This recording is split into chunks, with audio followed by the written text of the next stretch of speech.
Bonjour à toutes, bonjour à tous. Je me nomme Marc Doyer pour ceux qui ne me connaissent pas. Je suis porte-parole de l'association Verity France. C'est une association qui tente de faire toute la transparence sur les effets secondaires liés au vaccin Covid. Je suis moi-même vacciné, je tiens à le préciser pour que l'on évite encore de me taxer d'anti-vax. Et j'ai perdu mon épouse elle-même vaccinée d'une maladie extrêmement grave, la maladie de Creutzfeldt-Jakob.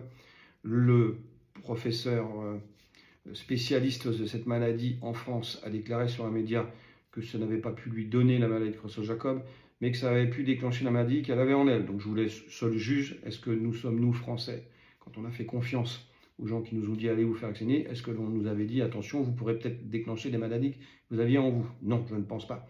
Donc aujourd'hui, je viens vous parler d'information, de désinformation, puisqu'il y a quelques jours, le ministre de la Santé, M. Neuder, a nommé le professeur Monimard à la tête d'une commission pour justement lutter contre la désinformation dans le milieu médical. Alors je voudrais vous parler de ce professeur Monimard. C'est un spécialiste en pharmacovigilance. Il a été lui-même très impliqué avec différents laboratoires. Il a vanté les mérites justement du vaccin Covid en déclarant à de nombreuses reprises que ce vaccin évitait la transmission du Covid.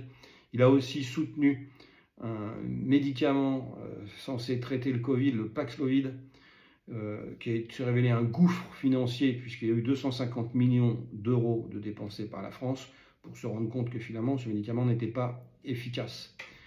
Voilà. Aujourd'hui, donc, il va être à la tête d'une commission pour faire la transparence. C'est très très bien. Et moi, par ailleurs, je voudrais aussi vous dire que notre président Frédéric Beltra, donc le président de Verity France, dans le cadre d'une procédure à Liège, a eu accès au contrat Pfizer signé avec la Commission européenne.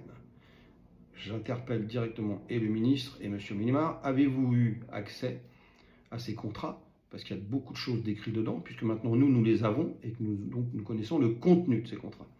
Donc, puisque vous voulez lutter contre la désinformation, et qu'il y a eu quand même de nombreuses déclarations faites par des ministres, des médecins, pour pousser la population à se vacciner, et je voudrais savoir si vous aviez accès à ces contrats. Parce que si vous aviez accès à ces contrats avec ce qui est écrit dedans, à ce moment-là, la plupart d'entre vous, vous vous êtes rendu coupable de désinformation. Donc là, je m'adresse à vous, Monsieur Monimard, Monsieur Neuder. J'imagine que vous n'étiez pas au courant. Donc aujourd'hui, moi, je suis là avec Frédéric Beltra pour motiver et vous demander un rendez-vous pour pouvoir vous présenter ces contrats, pour vous aider à lutter contre la désinformation et pour surtout faire toute la transparence sur ce qui s'est passé. Voilà. Donc, j'espère que vous donnerez suite à notre demande de rendez-vous parce qu'aujourd'hui, alors qu'on nous parle d'autres maladies possibles, d'autres virus possibles, on s'aperçoit que la population française n'a plus confiance, forcément. Il y a eu tout et n'importe quoi. Et surtout, les gens qui ont signé ces contrats, avec le contenu de ces contrats, ce sont eux les vrais coupables de tout ça.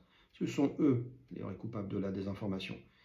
Parce que sincèrement, avec le contenu, ils n'auraient jamais dû pousser la population à se vacciner. Donc moi, ma démarche, elle est très simple. On va vous aider à lutter contre la désinformation, mais il faut nous recevoir. Et puis il faut avoir le courage de dire toute la vérité maintenant à tout le monde. Et là, peut-être que vous arriverez à regagner la confiance de la population. Merci.